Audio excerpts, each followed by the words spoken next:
박형준 국민의힘 부산시장 예비후보가 이명박 정부 당시 청와대에 있을 때 국정원 불법 사찰 자료를 보고받았다는 의혹에 휩싸였습니다.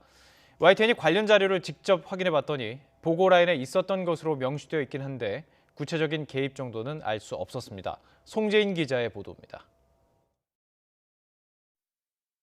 문재인 정부 출범 이듬해인 지난 2018년 적폐청산을 추진하던 환경부의 요구로 국정원이 공개한 이명박 정부 당시 4대강 사찰 문건입니다.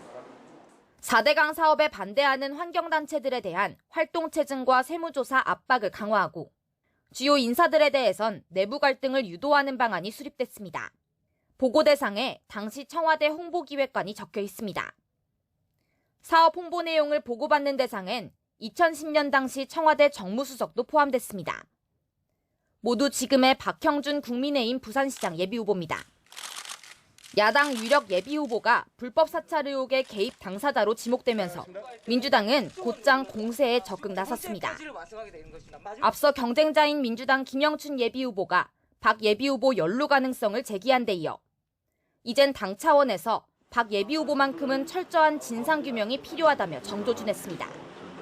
국정원 불법 사찰 관련 어떤 보고를 받았고 무슨 용도로 그 자료를 활용했는지 그 진상을 낱낱이 밝혀야 합니다. 지지율 1위를 굳건히 지키며 고공행진하던 박 예비후보 본인은 물론 국민의힘 차원에서도 새로운 변수가 생긴 셈입니다. 하늘의 맹세컨대 그런 사실을 알지도 못하고 들은 적도 없습니다. 그런 자료가 있다면 법적 절차에 따라서 공개되고 밝혀져야 하는 것이고 또 그것이 선거에 이용돼서는 안 되는 것이고. 하지만 박 예비후보가 민주당 주자들과 10%포인트 이상 격차를 벌리고 있는 상황에서 이번 의혹이 큰 변수가 될지는 장담하기 어렵습니다.